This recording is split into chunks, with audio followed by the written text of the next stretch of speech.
Kameradagilar bir-biriga shubhali qarab qo'yishdi. Jenya sigaret tutunini shiftga puflab miyig'ida kuldi. "Ha", dedi u cho'zib. "Endi nachalniklarning ham ko'ziga tushibsan-da." Indamadim. Sekin o'rnimdan turib, eshik tomon yurdim. Nazoratchi qo'limni orqamga qilishimni buyurdi. Yo'lak bo'ylab ketarkanmiz, turmaning zax hidi yana dimog'imga urildi. Oqartirilgan devorlar, zang bosgan panjaralar, uzoqdan eshitilayotgan baqir-chaqirlar, hammasi odamning yuragini siqardi. Ichimda esa boshqa o'y aylanardi. Nega chaqirdi ekan? Yana o'sha gapmi? Yo boshqa niyati bormi?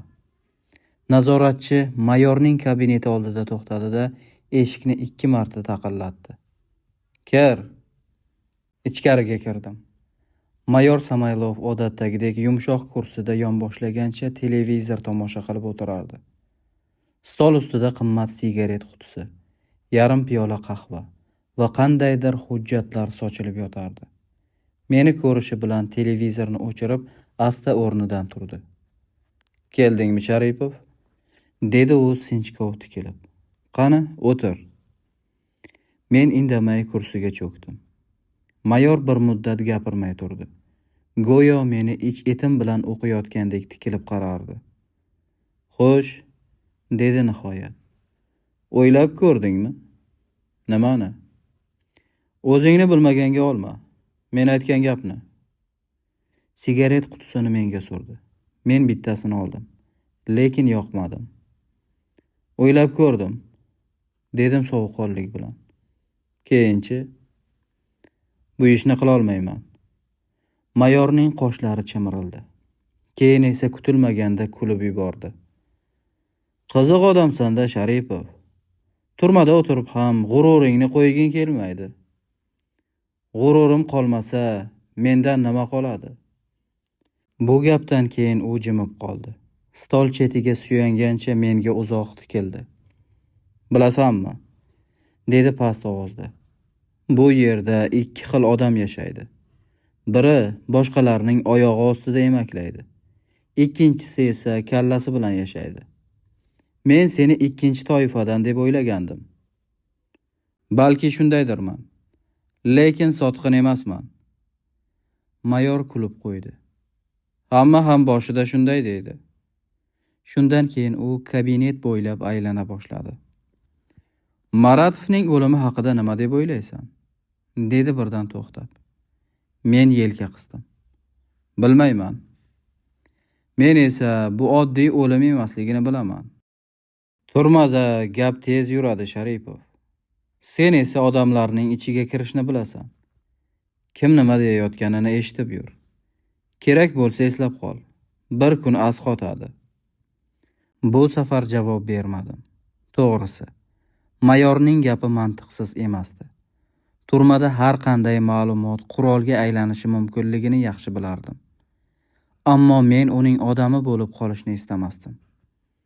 Mayor buni sezdi shekilli, ortiq bosim qilmadi. "Mayli", dedi u qo'l siltab. "Hozircha ketaver. Faqat bir narsani unutma. Bu yerda hamma o'z foydasini o'ylaydi. Ishonch degan narsa yo'q." O'rnimdan turdim. Eshikka yetganimda mayor yana gap qotdi. "Sharipov", orqaga qaradim. "Sen hali menga kerak bo'lasan." Bu gapni eshitgach, bir fikr miyamga chaqmoqdek urildi. Mayordan qarz so'rasamchi? Hozir u yo'q deya olmaydi. Chunki men bilan yaqin munosabat o'rnatmoqchi. "O'rtoq mayor", dedim chiqib ketishga shoshilmay. "Bilasiz, meni bu yerda hech kimim yo'q. Peredachga keltiradigan, holimdan xabar oladigan biror yaqinim Rossiyada yashamaydi. Turma bo'lsa ham baribir pulga muhtoj bo'ladi mahbus. Qisqasi, menga pul kerak. Faqat qarz." Mayor qahqaha otib kuldi. "Qarz? Hech kiming bo'lmasa, qarzni qanday uzmoqchisan?" "Uzaman. Faqat sotqinlik yo'li bilan emas. Boshqa erkak kishiga yarashadigan ishlar ham bor-ku." Mayor paysalga solib o'tirmasdan cho'ntagidan pul olib menga uzatdi. Kameraga boshimni baland ko'targan holda kirib keldim. Ammo meni ko'rganlari hamon o kameradoshlar yuzlarini ters burishdi. Hatto kravatda gazeta o'qish bilan band qariya ham devor tomon o'girilib oldi. Aytmoqchi bo'lgan gapim og'zimda qolib, yuragim g'ash tortdi. Mahbuslarga bir-bir boqib, gap nimada ekanini aniqlashga urindim. Naf chiqmagach, cho'zib sigaret tortayotgan Jenyaga yaqinlashdim. Kalla kesarman deysan? Kinoyali ohangda so'z qotdi Jenya. G'irt yolg'on ekan-ku hammasi. Nega? So'radim hamon hech narsaga tushunmay. Va'da berib ustidan chiqa olmadimmi? Nima bo'ldi o'zi? Men boyagina Arsen bilan gaplashdim, dedi Jenya. Xo'sh, nima bo'pti gaplashgan bo'lsang? Uning aytishicha, sen yaxshigina do'mbirachi emishsan. Rostmi shu gap? Nima? Mena? Voy iflos-ey. Kutilmaganda Jenyaning yoqasidan oldim. Agar tartibli mahbus bo'lsang, hoziroq u yaramas bilan uchrashtirasan. Aks holda o'ldiraman seni. Meni hayratda qoldirib, Jenya miq etmadi. Sekin qo'limni yoqasidan olib tashladi. Sen kuchanaverma, dedi u ko'zlarimga sovuq boqib. Meni o'ldira olmaysan, chunki men sendan zo'rroqman. Sendaqa zo'rlarning ko'pini ko'rganman, dedim men ham bo'sh kelmay. Bir gapni aytdingmi, javob berishni ham bil. Senga javob kerakmi? Xo'p, beraman o'sha javobni. Lekin bir narsa esingda bo'lsin. Biz malaletkadagi Yelena ismli ayolga ilakishganingni ham eshitganmiz. Sen o'sha ayolni deb mahbuslarning dilini og'ritgan ekansan. Bu yaxshi emas. Sen ham o'sha ayblaring uchun javob berishingga to'g'ri keladi. Tuhmat qilma menga, Jenya, baqirdim unga. Ayol tufayli do'stlarimni do'pposlamaganman. Bu haqiqat, tirjaydi Jenya. Kalla kesarman deb kerilgandan ko'ra, hezalaklarning ishini qilmaslik kerak edi. Nima? Sen hali... Azbaroyi achchiqlanganimdan Jenyaga shu qadar qattiq kalla solibmanki, u uchib borib hojatxona ro'parasiga quladi.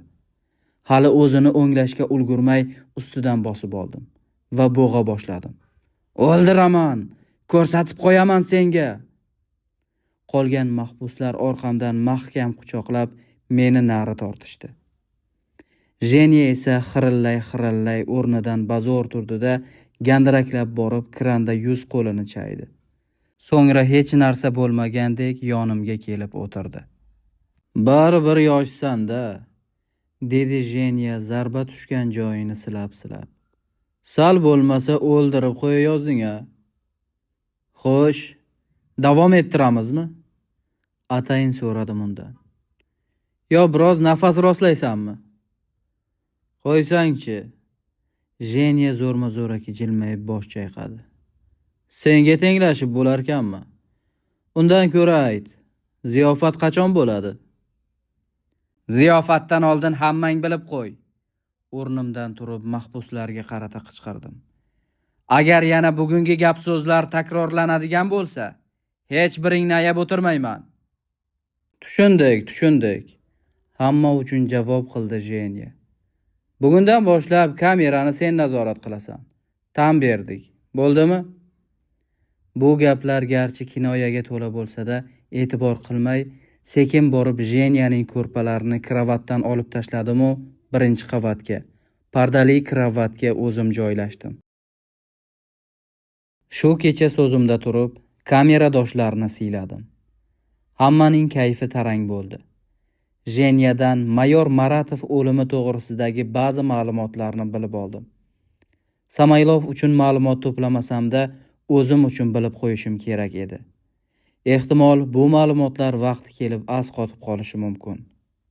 Jenyaning menda xusumati borligi ko'z qarashlaridan sezilib tursa-da, har gapida kinoya yashiringanligi oshkor bo'lib qolayotgan bo'lsa-da, baribir kayf ustun kelib, ko'nglini ochib qo'ydi.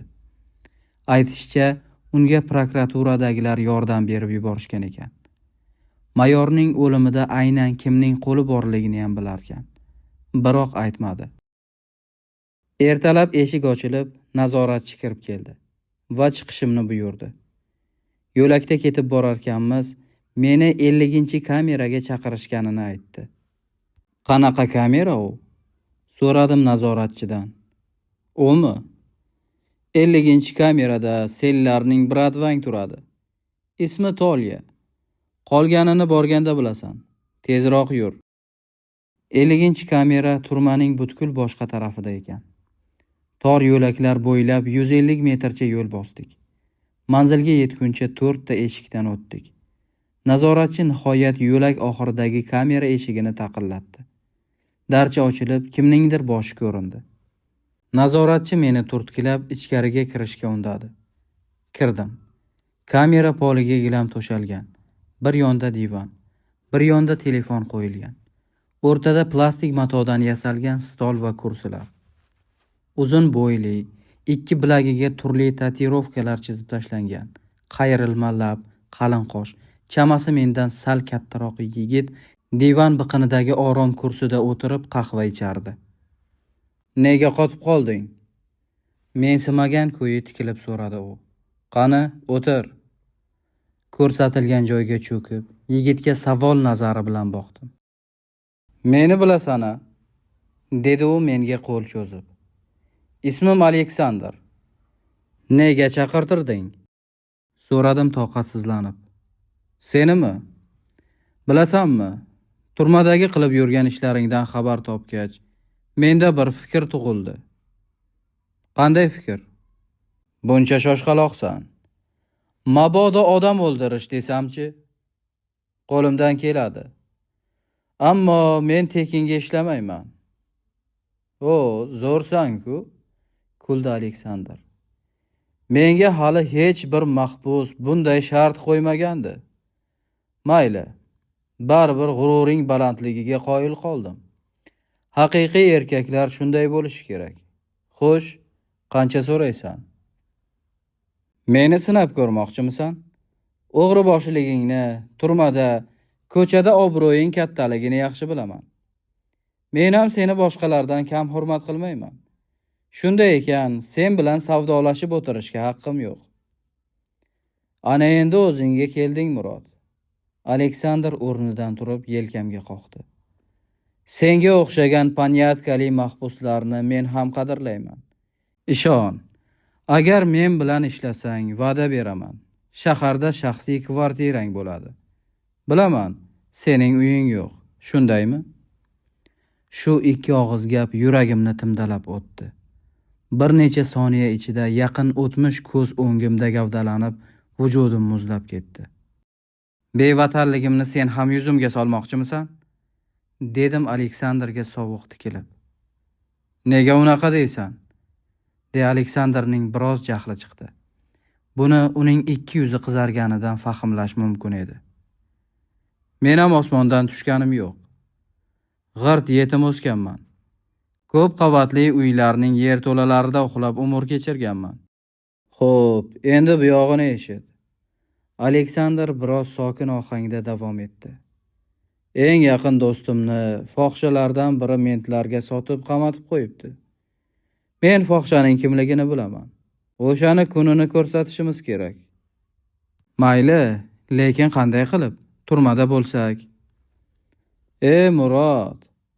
Aleksandr kaftlarini bir-biriga ishqagancha stol ustidagi konyakdan ikkita qadahga quyib, birini menga uzatdi. Sen bilmaysan. Turmada o'tirib ham kerak bo'lganda dunyoni ostin-ustun qilib yuborsa bo'ladi. Faqat buning uchun kalla kerak. Kallangni ishlatsang, hamma ishni qoyillataverasan. Eslab qol. Men seni o'sha fohisha bilan uchrashtiraman. Turmadagi mentlarga tayinlab qo'yganman. Avvaliga yaxshilab xursand qilasan. Aleksandr menga yarim soatga yaqin suyuq oyoqni tinchlantirish yo'llarini o'rgatdi. Ochig'i, uni hurmat yuzasidan tinglab o'tirardim xolos. Chunki bu ssenariyni Aleksandrdan oldinroq xayolan tuzib chiqishga ulgurgandim. Ish pishgach, o'rnimdan turib ketishga chog'landim. Aytgancha, meni to'xtatdi Aleksandr. Bugun ishga chiqmaysan. Anavlardan iltimos qilganman. Bugun damingni ol. Paxanning turmada qanday qudratga ega ekaniga bugungi manzarani ko'rgach yana bir karra amin bo'ldim. Nazoratchilar ham, ofitserlar ham meni bezovta qilishmadi. Kamerada yolg'iz o'zim qoldim. Ozodlikda bo'lsam nima qilarkanman? O'zimcha mulohaza qilardim. Qayerda ishlardim? Qanday pul topardim? Qayerda yashardim? Kim biladi? Balki o'g'riga aylanib ketarmidim. Ha, tayinli kasbim bo'lmasa, atrofimni faqat ichuvchi battollar qurshab olgan bo'lsa, albatta o'g'irlik qilaman-da. Lekin kimnidir sevib qolarmidim? Kimni? Qaysidir rus qiznimi? Nega o'zbek qizni emas? Qishloq, ona qishlog'im, ota yurtim. Boshiga ro'mol o'rab, ko'ylak lozim kiygan, tortinchoq, hurkak qizlar. Nega o'shalardan birini sevish, mehr ko'rsatish menga nasib etmadi? Nima uchun o'sha qishloqda unib o'smadim? Otamning, onamning chirog'ini yoqib o'tirmadim. Endi bir umr daydining hayotini kechiramanmi? Yo'q. Afsuslanishdan, o'pkalanishdan naf chiqarmidi? Peshonamga bitilgani shu bo'lsa, qayerga ham borardim. O'ylar ummoniga shu qadar g'arq bo'libmanki, kamera eshigi ochilganini payqamay qolibman.